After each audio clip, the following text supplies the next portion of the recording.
Back in August of 2023, I possibly made one of, if not the most impulsive purchases I've ever done in my life, and that was building a ridiculously powerful PC.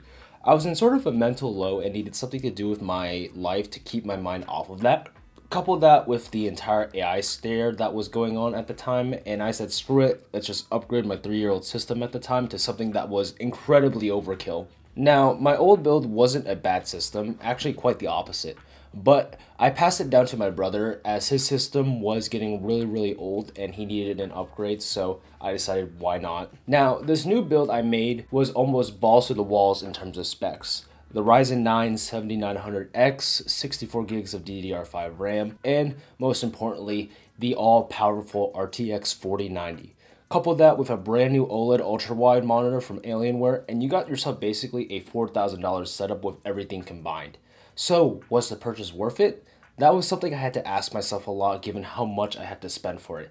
And I got this thing before the China ban inflated the 4090's cost to even more. So, in this video, I want to give some insights of using the PC and what I learned from playing games with some of the best hardware you can currently buy, and comparing it specifically to lower end stuff and especially things like the Steam Deck, for example. Now, before we begin, I do want to clarify that I will not be going over very specific specs or benchmarks or any details concerning that. This video is more about my experience using the PC over the benchmarks. So, without further ado, let's get into it. Now, there are a couple things that I like about using this PC. First of all, the PC is very quiet, surprisingly. Even though there's a little bit of coil whine, none of the parts really make a lot of noise. And that was something that I wasn't expecting. I was expecting this thing to like roar like a jet engine, like a PS4, but fortunately it doesn't.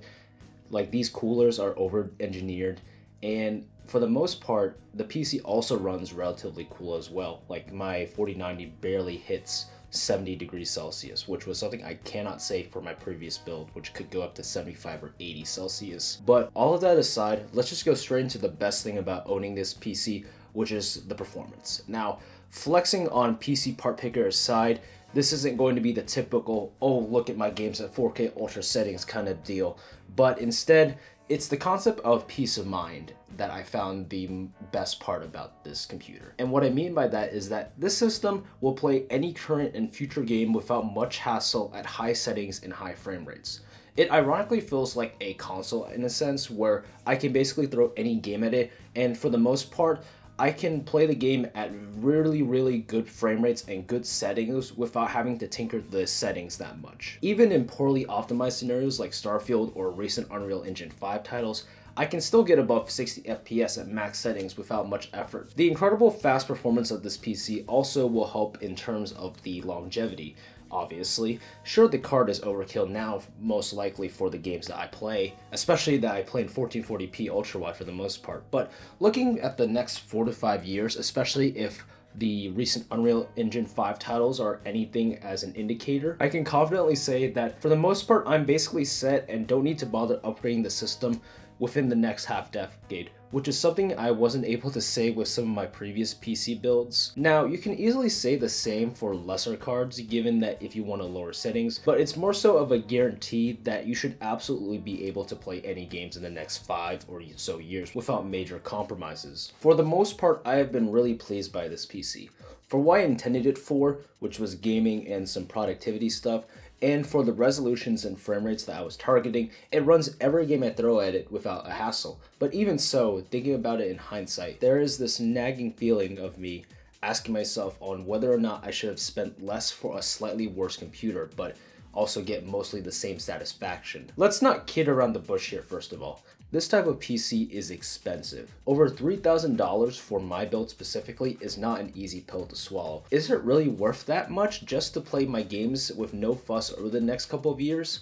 That was something I had to really ponder about, especially if you consider a much more modest system with, say, a potentially 4070 Ti Super and 7700X build could total to around basically half the price and play the same games at slightly lower settings just completely fine with good enough frame rates. I'm someone who, for the most part, doesn't really care about the eye candy or graphics.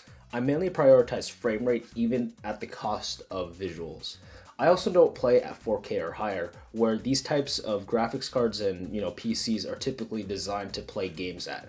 It even becomes more confusing to me as someone who has played games on significantly worse PC hardware like the Steam Deck over the past year. I was absolutely fun playing the more demanding games on that system with much lower settings and below 60 FPS without much complaints. And for the vast majority of folks, that basically is sufficient enough to have a great gaming experience with the vast library of games that Steam has to offer. So at face value, when looking back at it, I do sort of regret paying so much for this type of system, though I'm not really the target audience for it, I will admit that. Clearly the 4090 and just paying this much for a PC isn't that much worth it for me, but I can understand if someone is visual like heavy, or maybe they play a lot of VR games, you know, VR, AR experiences. Perhaps there's someone who has a simulation rig and want to play like Microsoft Flight Simulator at like the highest possible resolution to get this kind of like VR experience kind of deal. You know, those types of gamers who absolutely prioritize fidelity to give you kind of like a simulation experience, I can see this PC being worth the price tag. But for me specifically, who is not really big on the visuals as much, I probably wouldn't have gotten this PC, to be honest with you. If I could go back, I would probably go to a 4070 Ti Super kind of base build instead. Now, wrapping up everything here, while I do admit that I kind of regret getting this kind of PC, I am grateful that I ended up getting it anyway, just because of the experience, you know, getting that taste of what it feels like to own some of the best hardware that the current industry has to offer is such a surreal kind of experience for me, who has dealt with having to go with like middle to mid-high end hardware, and even before that going from low, you know, from low end hardware. So being at the top of the food chain is such an interesting experience. But for me, I'm probably not going to be here for long. Whenever my new PC, whenever I want to upgrade to a new PC, I most likely probably will not go for the best of the best next time around. And yeah, you know, you live and you learn. This 4090 build has been an experience for me, and I thoroughly have enjoyed it, but I probably won't repeat the same mistake again. So yeah, hopefully you guys enjoyed the video. If you did, make sure to leave a like, and I'll talk to you guys in the next one later.